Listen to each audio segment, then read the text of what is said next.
Hey guys, welcome to the channel. Hope you guys are doing great. My name's Idris, and in this video, we will be unboxing, re-unboxing the original iPad and the keyboard that it came with. It's been 10 years as it came out January of 2010. And one other thing what we're going to do is we're going to compare it to the current iPad Pro. How's it fare? It's been 10 years, so let's find out. As I re-unbox this iPad, I'll be talking about its design, its features, and its overall usability today. In the comments, please let me know if you think it's worth hanging on to this original iPad, which I've been hanging on to since I first purchased it 10 years ago. A little over 10 years ago, in January of 2010, we were introduced to the first iPad by the man we owe for Apple being what it is today, Mr. Steve Jobs. The original iPad feels like it came out way too soon because we see so many features it was lacking to where it is now. However, the iPad was a revolutionary product that absolutely rocked the tech industry in the most positive way. The original iPad followed the release of the iPhone. Its design was compared to a large iPod Touch as it did not have a camera in the back nor the front screen. It seemed inferior to the iPhone in that aspect and came with a substantial bump in the back, which I think resembled the current iMac or even the iMac from the previous generation. By the end of the day, the design of the iPad then and the iPad now still continues with the vision what Steve Jobs had many years ago as a large multi-touch interface tablet made from a unibody aluminum that would be instantly portable. This iPad was still packaged in Apple's usual minimalist but stylish packaging, which it is still packed today. However, I don't think they used all recycled boxes and plastic to package back then, which you will notice from the tight drawstring bags from back then. The optional keyboard dock was packaged in the same manner. This iPad was the entry-level 16GB model. Back then, whether it was an iPhone or iPad, Apple made sure everyone knew how large the storage of your device was. The price was $499 for this entry model. This price was attractive as it was affordable, as you seem to get so much for such a premium device. What's more mind-blowing is that the current iPad Pro starts at $799, and with a maxed out spec, one could cost $1,699. But then again, the current iPad Pro internal hardware surpass most laptops and software that is capable of running on the same level as traditional laptops or computers.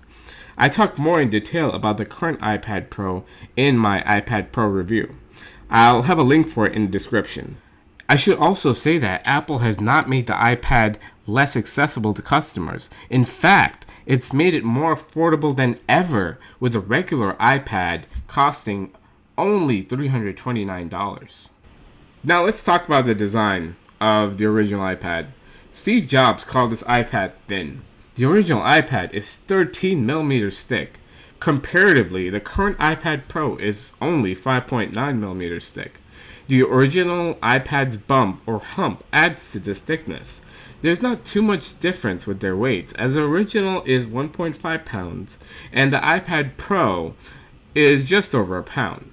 Having the 30-pin old school connector, the iPad was still beautiful, having a single mono speaker.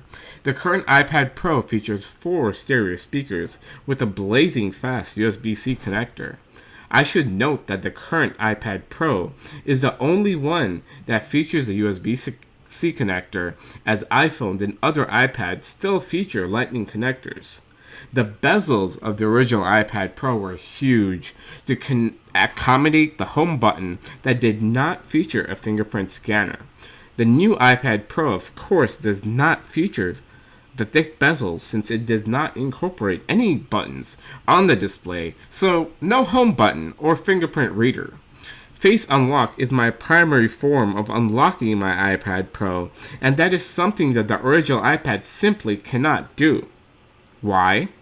It's missing any camera on the front or back, so you can forget FaceTiming your friends and family if you're trying to stretch its use today. The display of the original iPad was a humble 1024 by 768, while current iPads feature a Retina display. As soon as you simply unlock each iPad using a fair uniform system, such as just a slide across the screen, you'll notice quite a difference with their processor. The original iPad features its A4 chip, which ran at 1 GHz at 32 bits. The current iPad Pro features Apple's A12X chip that runs at 2.49 GHz at 64-bit and 8 cores. These stats make it more powerful than some computers, as mentioned before. Quite mind-blowing to consider how far the Apple iPad has evolved. The original iPad software seems ancient. There's a lag compared to current iPads, and the design seems quite retro, as it's missing modern finishing. Software like Contacts or Notes tries to make it look like an old school Rolodex or notebook. You'll even notice apps from the time when Apple and Google had a better relationship, with a built-in YouTube and Maps app that came stock out of the box. The Maps app, just like original iPhones, also featured Google Maps. This is before Apple made their in-house Maps app.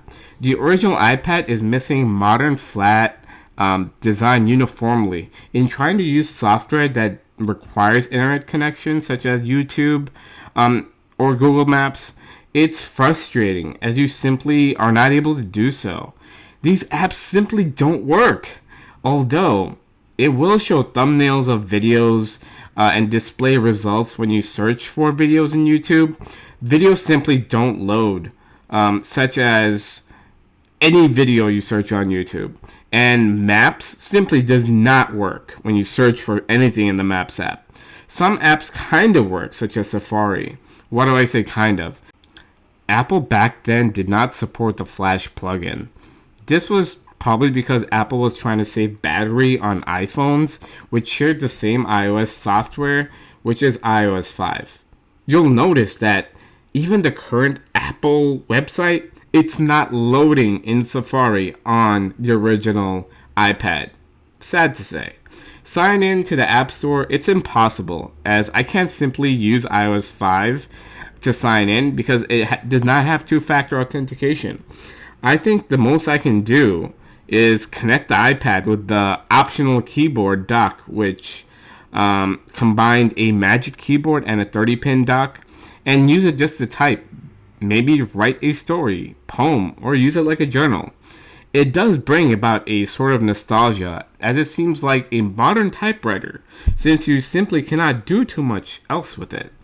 You can sure put plenty of music on it by giving it a wired connection with iTunes and downloading some music on it and using it like a jukebox. I think it's quite beautiful.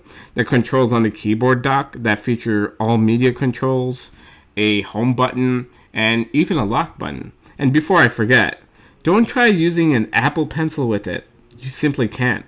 The original iPad did not even consider any other input aside from your fingers, as it was trying to be a consumption device, different or in between your computer and phone, that would accompany your computer and phone. And although the marketing campaign with the iPad Pro is that it can replace your computer, I think for many customers, but definitely not for everyone. I go into further detail in my iPad Pro review. Now let's talk about the verdict. The original iPad was a beautiful device that I can still admire to the day. Not so much for its usability, but for the nostalgia of it being the original iPad, which I've maintained by charging it regularly for the past 10 years. There isn't much usability to it, as you'll notice how frustrated I am with the length of time it takes to simply just restart the device, or trying to use Safari, or trying to use YouTube with no success. But you'll see why it's OG. Because it's simply the first, and you just want to hang on to it. The original iPad design still carries over to all iPads today. And it is something what all tablets are still aspiring to be like. The iPads of today are still multi-touch interface devices that feature the aluminum unibody design that carry on the vision of Steve Jobs. Without this iPad, who knows how the tablet computing experience would fare today. So, baby, you want to go back to using this old iPad, which you've never even used before? No way! Why? Because I like the new one more. Yes, we like the new one more. Why do you like the new one more? Because that one doesn't even play YouTube on it. Okay, there you go. That's the verdict. YouTube doesn't even work on this. So, I guess we're sticking with this one. So, if you like what you saw, please subscribe and hit that like button. And thank you for your support. See you in the next one.